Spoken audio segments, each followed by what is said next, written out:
Salut les amis, j'espère que vous allez bien, je suis très heureux de vous retrouver pour cette vidéo. Et oui, c'est la période d'Halloween et comme vous l'avez probablement remarqué, je parle pas mal de films d'horreur, d'épouvante en ce moment. Comme chaque année à cette période de l'année, Netflix met une série d'horreur en avant. Et cette année, c'est The Haunting of Bly Manor. The Haunting of Bly Manor est la seconde saison d'une série anthologique sur les maisons hantées showrunnée par Mike Flanagan. La première saison, c'est The Haunting of Hill House, une saison qui a pas mal bouleversé les spectateurs. Une série terrifiante et émouvante à la fois que j'ai littéralement adoré. Est-ce que la seconde saison est-elle à la hauteur de la première ? Je vais vous le dire tout de suite, restez connectés jusqu'au bout. They die here.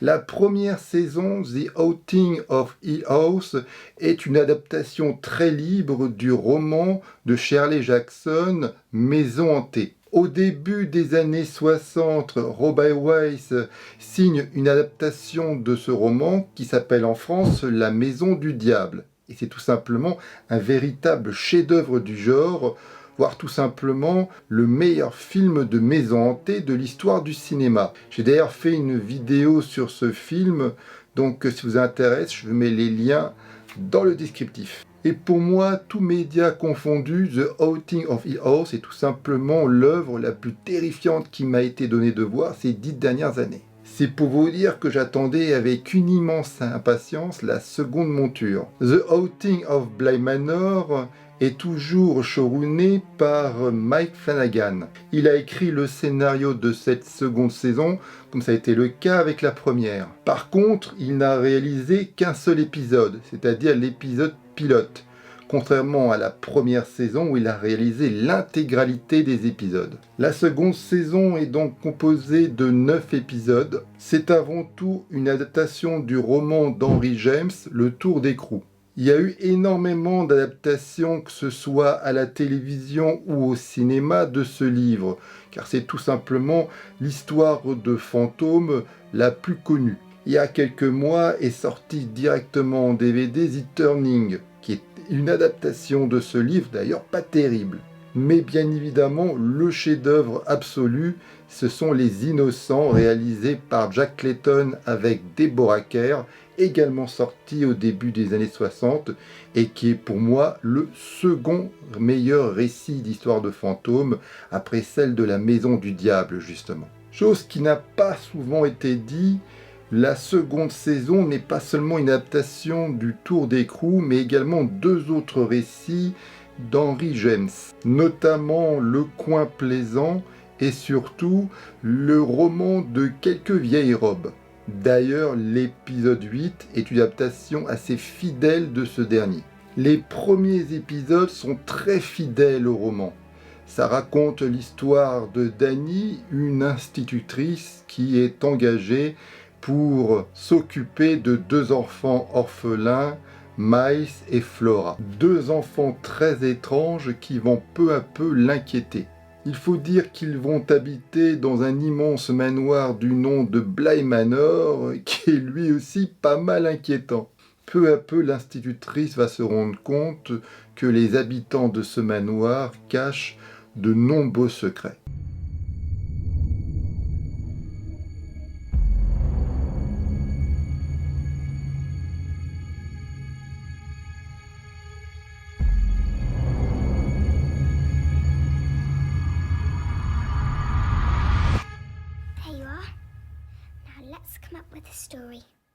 Je vais tout de suite rompre le suspense, j'ai plutôt bien aimé cette seconde saison. Elle n'est pas aussi surprenante, puissante que la précédente, mais pour moi elle est tout aussi intéressante. Il faut dire que je suis un grand fan du roman et d'un certain nombre d'adaptations. Donc j'attendais cette seconde saison avec impatience et globalement j'ai pas été déçu. Alors on va tout de suite se mettre d'accord. Cette seconde saison n'est pas un récit d'épouvante comme ça a été le cas avec la première.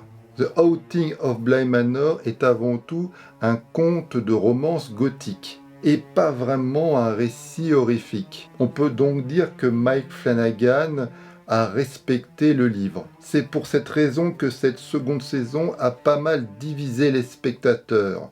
Ceux qui s'attendaient à un récit horrifique terrifiant comme la première saison, forcément ont été très déçus. Dans la première saison, les fantômes avaient un côté plutôt menaçant, voire franchement dangereux.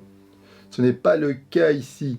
Ces fantômes sont plutôt des reflets d'un certain souvenir, d'un certain passé. Ce sont des âmes en peine qui souffraient lorsqu'ils étaient vivants et ils continuent à souffrir lors de leur mort. C'est donc plutôt un drame fantastique que nous voyons plus qu'un véritable récit d'horreur. Les éléments horrifiques n'ont pas totalement été délaissés, mais c'est pas ça qui a été mis en avant. C'est avant tout un drame fantastique que j'ai trouvé particulièrement émouvant. Chaque personnage cache un lourd secret, un lourd passé qui le ronge de l'intérieur, jusqu'à les consumer intérieurement ou pas.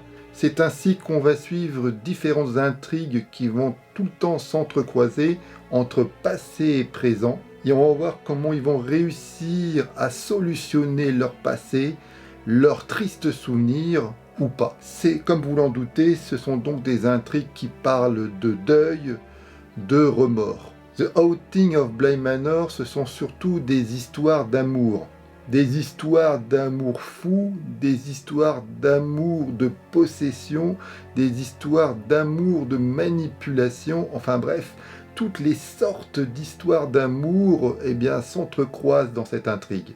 Si vous n'avez que faire des histoires d'amour, c'est sûr que cette seconde saison, vous allez souffrir en le regardant. Mais personnellement, j'ai trouvé que les personnages sont plutôt bien développés, que certains passages sont vraiment émouvants. Globalement, j'ai trouvé tous les personnages touchants, même les plus pervers, les plus perfides d'entre eux, car le récit n'a absolument rien de manichéen. On comprend parfaitement leur douleur et on arrive assez facilement à s'identifier à eux. Et pour moi, c'était la chose la plus importante. Pour toutes ces raisons, j'ai trouvé que cette seconde monture était plutôt une bonne réussite.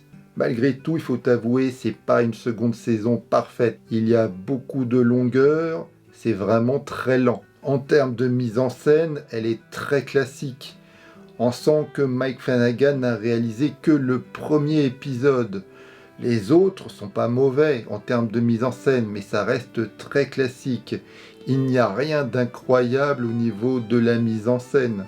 Le seul épisode qui sort un peu du lot, c'est l'épisode 8, qui est entièrement réalisé en noir et blanc. Peut-être le meilleur épisode de la saison d'ailleurs. Ensuite, au niveau frisson, c'est sûr, vous allez être déçus. C'était vraiment pas le but. Il y a quelques jumpscares, mais on peut dire que globalement, ça fonctionne pas vraiment. On sent que le côté épouvante n'a pas vraiment intéressé les créateurs de cette saison. Malgré tout, je trouve que la mise en scène a une certaine grâce, aidée probablement par une belle photo, de beaux décors et surtout une somptueuse musique, que j'écoute inlassablement depuis quelque temps. Peut-être. Comme pour la première saison, le récit s'articule pas mal autour de voyages incessants entre le passé et le présent. On peut dire qu'à ce niveau-là, la première saison le gérait un peu mieux. Certaines transitions étaient vraiment originales, ce qui n'est pas vraiment le cas ici. On peut dire globalement, ça manque même un peu de subtilité.